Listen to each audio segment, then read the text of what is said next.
Hey, Forest Hills parents. My name is Gordon Greer, a therapist at Pine Rest Forest Hills Clinic, and I'm delighted to be able to talk about supportive interactions with LGBT kids. I'm also grateful to Forest Hills Schools for making this possible. Today, we'll cover the importance of practicing acceptance with LGBT kids, as well as reducing the risks associated with LGBT identity. I'm aware that there are few things more personal to us than our parenting. And tonight it is my goal to simply share some resources that parents can consider utilizing based on their knowledge of their child. The information provided here is research-based and consistent with the views of organizations like the National Association of Social Workers, the American Psychological Association, and the American Pediatric Association. Acceptance is the single most important factor in LGBT kids living happy, meaningful, productive lives. Parental acceptance above all. Acceptance is not always easy, and for lots of reasons, some very personal. While our kids definitely need our guidance, Carl Rogers suggested that there are times when it is better to leave some things alone. People are just as wonderful as sunsets if you let them be. When I look at a sunset, I don't find myself saying, soften the orange a bit on the right-hand corner. I don't try to control a sunset. I watch with awe as it unfolds. Words matter in relating to LGBT kids. LGBT people are a broad, diverse group, and the LGBT lexicon is intentionally inclusive, like you see with the acronyms.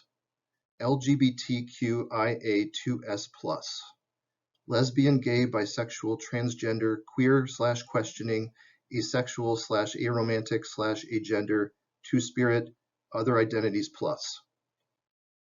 For the ease of presentation, I've decided to be intentional with my use of the abbreviated referent LGBT, but it is difficult to understate the importance LGBT people place on use of thoughtful, chosen names and terminology. Sadly, terminology is beyond the scope of this presentation, but I encourage people to become acquainted with LGBT terms and get comfortable using them. Thinking in terms of spectrums is also important to many LGBT people.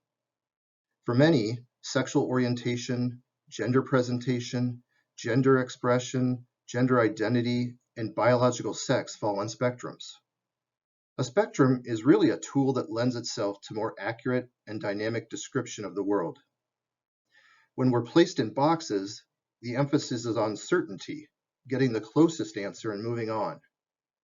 Spectrums, on the other hand, emphasize clarity, getting the answer that is most accurate and not closing the book on things. That's one reason why spectrums are now relied on to understand autism, threat levels, and pain. Take the pain scale. Your doctor asks you to rate your pain on a scale of 0 to 10. Because of that, you feel understood, and the doctor has more information than if they asked you to rate your pain as a yes or no. LGBT identity represents just a portion of what we refer to as intersectionality, the intersection of the many aspects of identity that make us who we are. For instance, I am a heterosexual, white, married, cisgender male, middle-class English speaker, social worker, and father living in Grand Rapids and born in Indianapolis. Some of those things mean more to me than others, but it all is part of me. It's a reminder of how many other things go into defining a person beyond just gender and sexuality. It also points out how intersecting identity sometimes causes conflict. For instance, the potential collision of LGBT identity and many faith traditions. It also shows how people may face compounded challenges when they identify with multiple marginalized groups. Closets are not meant or suitable for habitation. Coming out can mean a variety of things based on how it is handled. Hopefully, it is handled discreetly, voluntarily, and according to the sensitivity of the LGBT child in question. The coming out process usually unfolds in unseen stages. Here is an abbreviated model of those phases. Confusion. Who am I? Is there a place for me? It's not certain at that point. Acceptance. Wait, we're really doing this? And that question really can suggest eagerness and also fear. Pride. Being blank is a part of me. It's just one part of me, and it is actually part of who I am.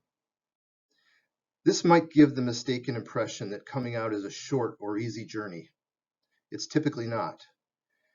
Parents usually become aware while their child is in the confusion phase, and the child has a head start on contemplating their identity and place in the world. Please make no mistake, parents move through the phases of coming out as well in their own way. They deserve and may require their own support as a result. Like the stages of grief, coming out is different for everyone. LGBT people face grave challenges. The minority stress model shows how stress originates in 3 different channels for LGBT kids: societal rejection, harassment, and legal discrimination, anticipatory dread involved with the potential of such experiences, and the all too common internalization of societal attitudes by LGBT people themselves. LGBT people learning to reject, deny, and oppress themselves. At the same time, I am reminded of a LGBT teen who said that the greatest misconception parents have about LGBT youth is that their lives are solely tragic, like in young adult novels. With proper early support, LGBT people can and do have good lives. LGBT people are 8 times more likely than the rest of the population to attempt suicide. That's a staggering statistic. And the suicide risk for trans people specifically is higher yet. LGBT people report 6 times higher rates of depression and are 3 times more likely to use illegal drugs.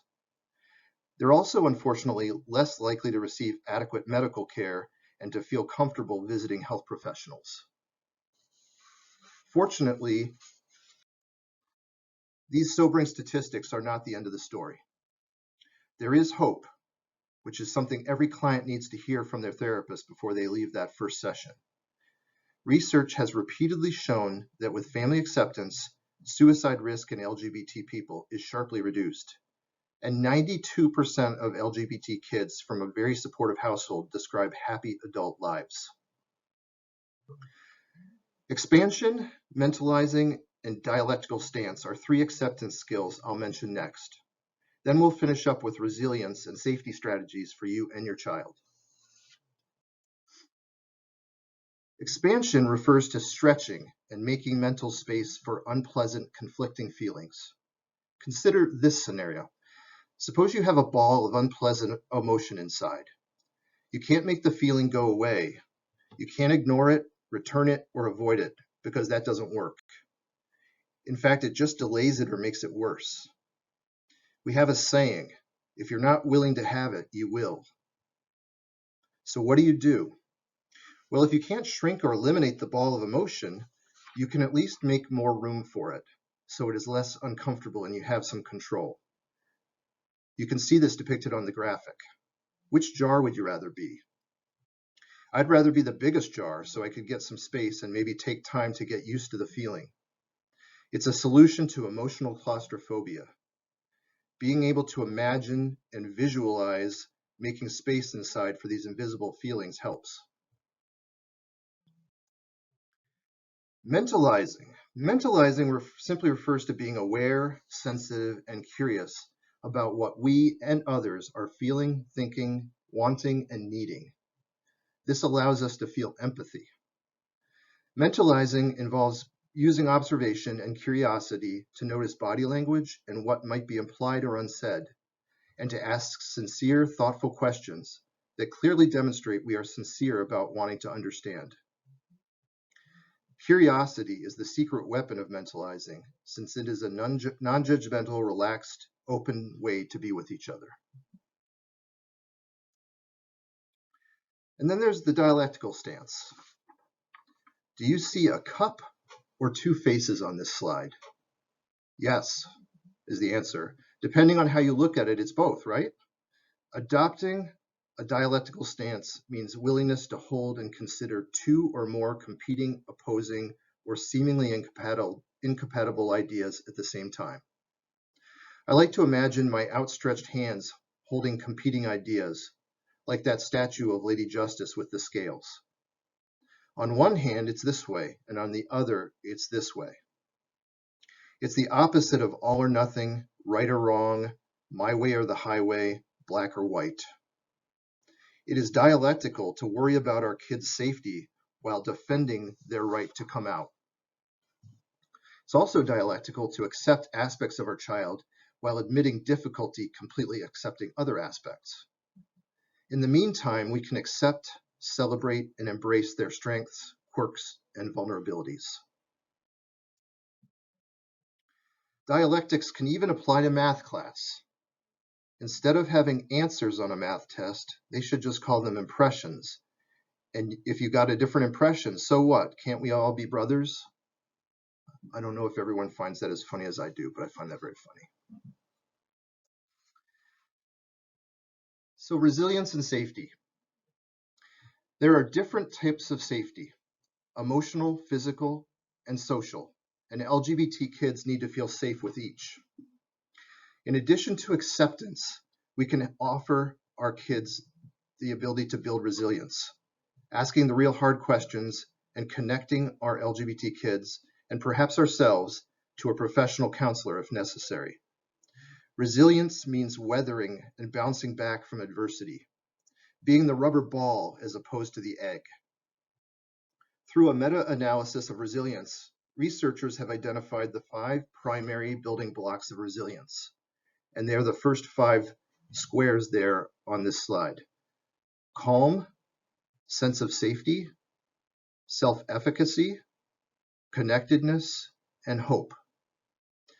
For example, predictability, structure, and privacy are common ways to feel safer.